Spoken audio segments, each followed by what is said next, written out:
Hello, everyone, and I welcome you all to the second edition of CleapCon, Cleap Security Conference 2022. And we are starting our first session with our keynote speaker, Prashant Sirohi, who is the managing director at Regent Digitech. He has over 20 years of experience in the cybersecurity domain, and he believes value is created when employees bring in creativity and knowledge. So over to you, Prashant. It's good to have you with us today. Thank you for having me, Shivani. Uh, my name is Prashant Roy, and we're going to talk about cybersecurity as a career option. And I already have a pop-up saying your internet connection is unstable. Never mind. Cybersecurity as a career option. When as students, when we're trying to build our career, where are we heading? We are heading towards a marketplace, right? A marketplace where companies will produce something which is of certain value, and then it is sold in the market, and that's how they make money. In fact, the way I look at the whole marketplace, the IT industry, the whole uh, industry as such, is that when companies build valuable products and they give employees access to applications, and that's how the value is created. The product is sold. They have to use some applications because that's how you make life easy for everyone. Just to give you a larger perspective of the industry, because as I said, career is in a company. Unless you decide to go for, the Air Force, the Navy, these are separate career options. But if you talk about the corporate career option, you're looking at the industry which has evolved over the past so many years, maybe hundreds of years. US, these are the countries who have led this, and today we are in the front seat of this.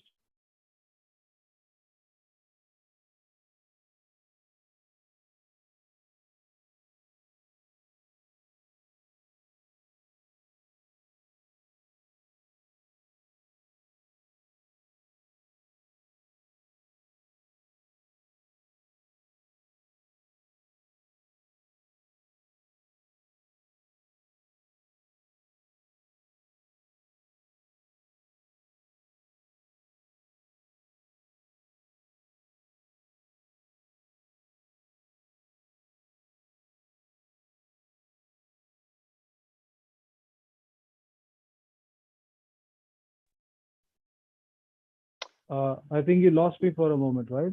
Yeah, you are back now. Yeah. No So problem. where was I? Where was I? You're talking about the jobs in the corporate segment and how people are getting into this fair in cybersecurity, keep building up Right. on. Yep. Right. So I was talking about, let's take the top 10 industries in the whole world. It starts with the telecom, and you have automobiles, somewhere you have health. And at the top of this list, you have banking and insurance, and banking and financial services, which in itself is $22 trillion worth of industry, worth of a market. That's the kind of value that this industry has created. And they have reached here in, say, maybe 50 or 100 years. What is interesting is the cyber criminals, the cyber crime in 2015 was at a $5 trillion in itself. And by 2025, it is, reports suggest that it will be a $10 trillion market. So in terms of value, in terms of business, in terms of the money that it will impact on the industry, it will be $10 trillion. So banking and finance took 100 years to reach $22 trillion, and the cyber criminals will reach $10 trillion by 2025.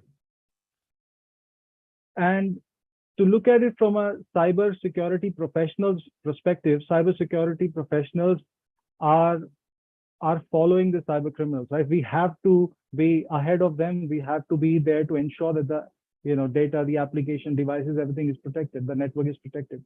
So we have to follow, right? So this industry is going to reach that number. We're going to be somewhere near $10 trillion by that. Today's numbers is roughly $400 billion. That's the market size of the cybersecurity industry. And we are very much on at speed with the other industries to match that speed. Now, looking at the India scenario, the various reports suggest there are 15 to 18 lakh seats that are there in various colleges across the country. And 50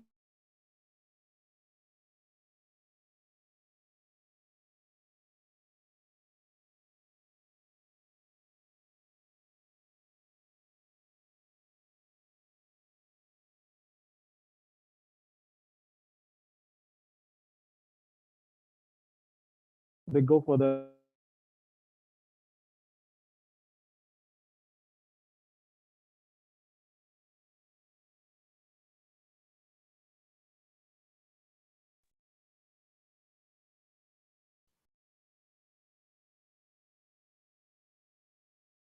I'm sorry, I was bumped out again. So the mainstream industry,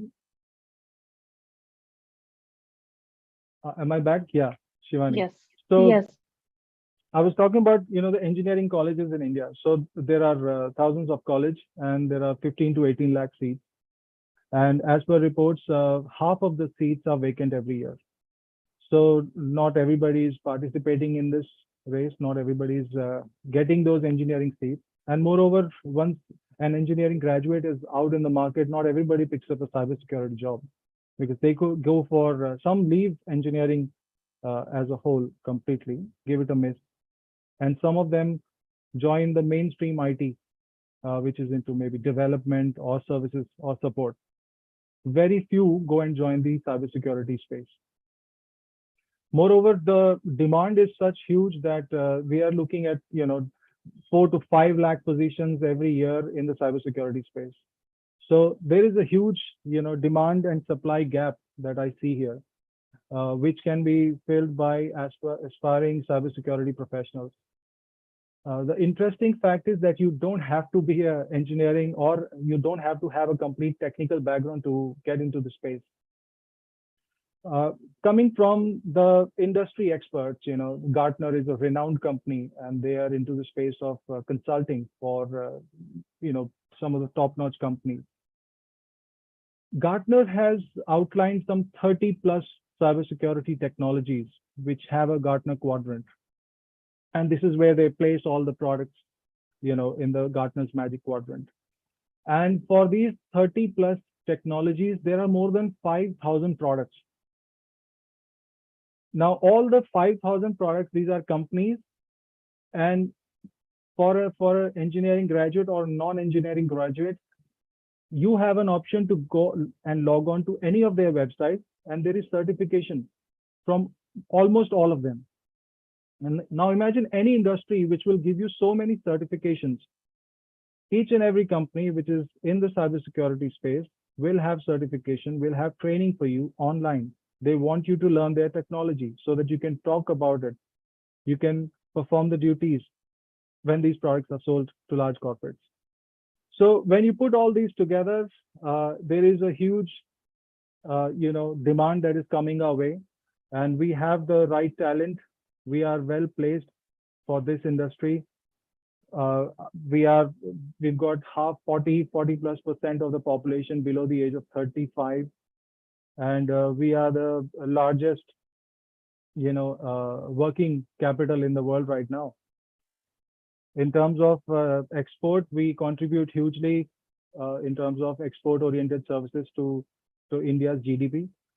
So there is no reason why this should not be one of the top-notch option for anybody. And do not take technical, education as a barrier. Anybody can get in this space because there are so much training and hand-holding available for the new aspirants. So with that, I leave it open for questions. If you have any questions.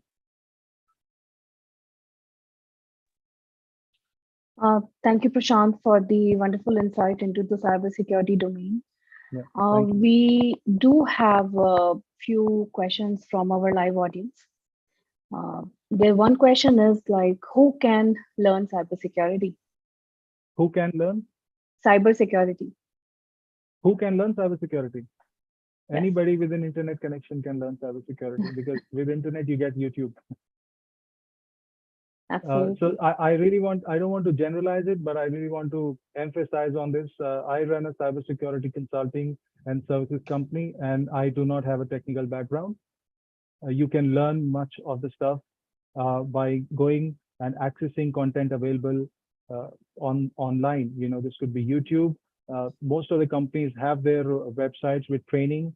Now you have a lot of podcasts available, but you can literally learn. Anybody can learn. Absolutely. And there is so much that a person can learn from these resources, or join communities of like-minded people where they can exchange information and ideas. So options are limitless. Uh, Limitless, absolutely. and question is, any domain or any specific degree needed to learn?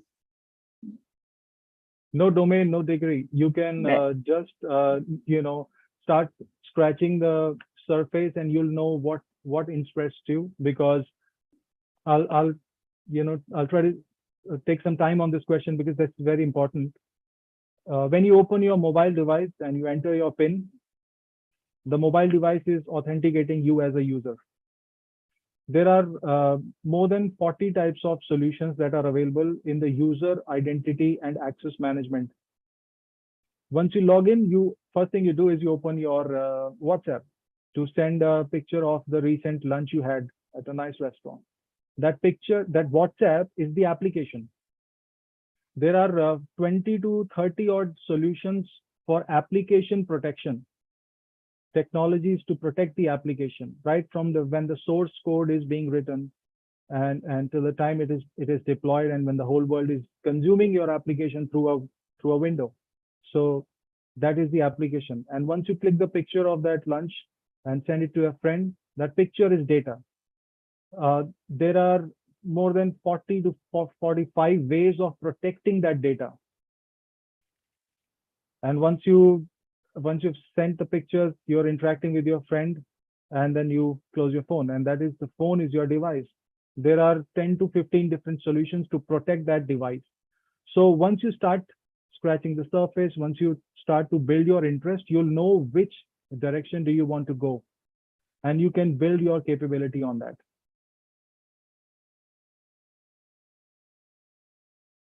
very rightly said.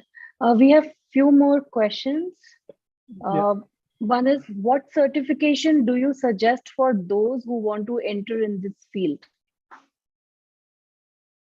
So you should, And yeah, yeah, yeah, you can complete the question if there's anything left. actually, it sounds like two. Do you suggest or think are certifications important? Right. Certifications are important. Maybe not directly. It might not impact you in your next interview immediately. It might not help you in the next 6 months, but it definitely, adds to the library of content because you learn so much and you can correlate things. It's like when you learn a few things in a classroom and then you apply it to the real life, you're able to do that with time. So of course, certifications are important, but it would not give you results immediately. The answer for the first question is what kind of certifications? I think you should start with the computer basics. If you're coming from a IT background, then you should pick up any of these 4 or 5 areas that you think. I think Gartner's quadrants are again very interesting. You can read about content from Gartner website and pick up what is of your interest. Where do you find your interest lies, and then you build your capability on that. Most of the companies are offering training. So let's say you pick up one product which is into endpoint protection, the most easiest one to understand for everyone, right? Every laptop has an antivirus. So you pick up the top 5 endpoint protection companies in the world and you go to their website and you will find certifications and training over there. That could be the starting point.